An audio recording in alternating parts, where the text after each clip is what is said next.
Let's talk a little bit about chapter 7. We're into a new section of the book now. This is the section on the workings of the known universe. The first part was the center of the known universe. And we're going to shift our focus on kind of the group of people who occupy center stage in the story. It was ancient Greeks. Now we're moving up to medieval Europeans. Now, those medieval Europeans is a different culture. The Greek culture of Aristotle and Aristarchus is centuries before the birth of Jesus Christ. This is 1,300 years after, and so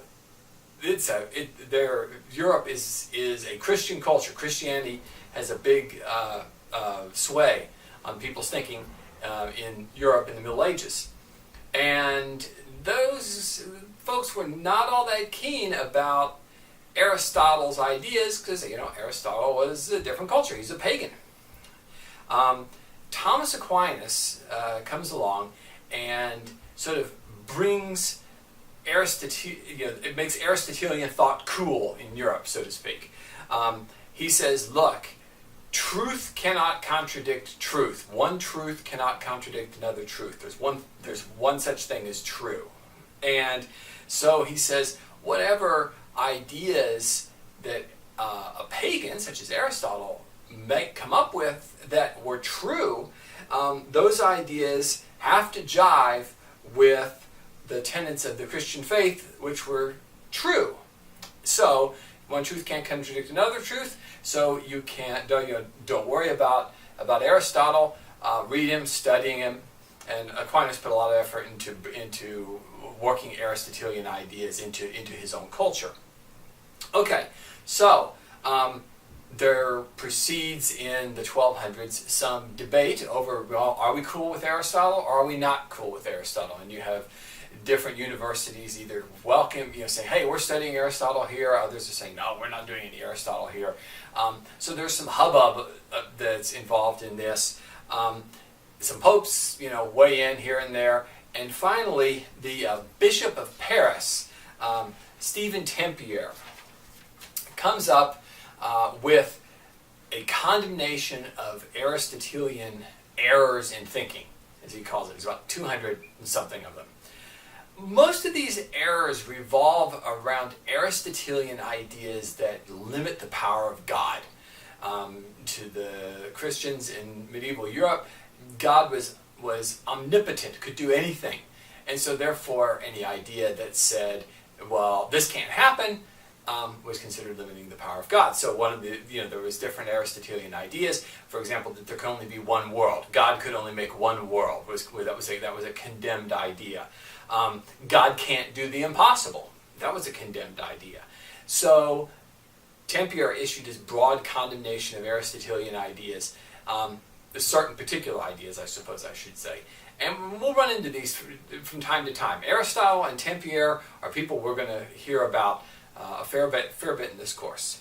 Okay, so if you are saying, well, some of Aristotle's ideas are wrong, that might be no surprise to think that, well, people begin thinking about, what are non-Aristotelian ways of thinking about things? All right, what are problems with Aristotle's ideas that might prompt us to think differently?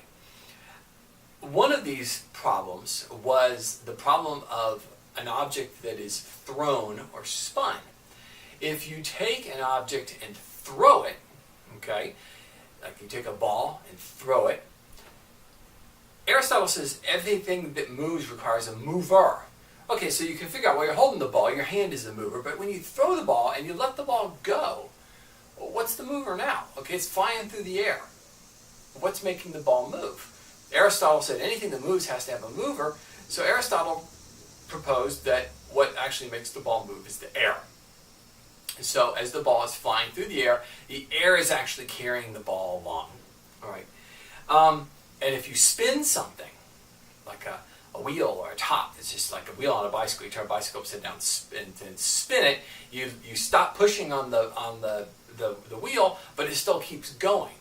And what keeps if everything that moves requires a mover, what makes that wheel spin? after you've let go of it. So a guy named, a Frenchman by the name of John Buridan thought about this and came up with a new idea on how things might move. All right.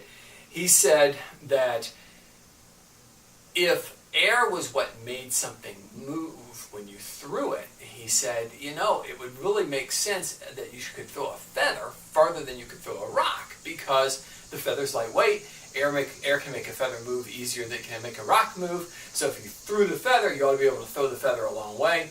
If you threw the rock, you should not be able to throw it as far as the feather. But of course, that's not true. If you try to throw a feather, it won't go anywhere, and you can throw a rock a good distance. And so what Buridan supposed is that air doesn't make something move. Air resists a movement. And then he thought, well, when you make something go, you give it this kind of self-moving ability that he called impetus, or we would call momentum, that had to do with how heavy the object was, how fast you made it go, what direction it was moving in. This was what caused something to go. You gave it this momentum, and then the momentum kept it going. Okay, and so he said the reason you can throw a rock further than a feather is because you give the rock a lot more momentum because it's got more mass to it. And if you give the feather less momentum, the air eats up and it corrupts, is what Buridan would have called it, corrupts the momentum of the feather, and so then the feather just flutters to the ground. Whereas the rock, you throw the rock, and it retains its momentum, and the air can't corrupt it all, and so it flies through the air. And then Buridan said this might work with spinning objects, that if you spin it, you give it a spinning momentum. And he said, you know that a spinning object, it can't be the air that makes it move, because Aristotle had argued that if something was thrown through the air, then the air kind of swirling around it, coming in behind it, makes the thing keep going as it plows through that air. But a spinning object doesn't push air out of the way.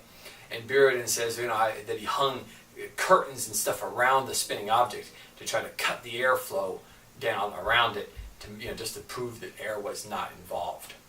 And so Buridan said that something that spins on its own spins because it has this momentum. And this brings in an important idea that maybe you can do away with the entire idea of a prime mover. Because, said Buridan, if you take like the moon going around the Earth, he said maybe you don't have to have a mover to keep the moon going around the Earth. He said maybe the moon is going because of its own momentum, that once the moon was set in motion, which Buridan attributed to God, okay, that God forms the moon and boom, gets it going around Earth, and then its momentum keeps it going around Earth indefinitely because it's made out of fifth element stuff, or something that has nothing to corrupt that momentum, and so the moon will go around Earth indefinitely without a prime mover. And we'll find out this is really actually one of the things that we attribute the motion of the moon to.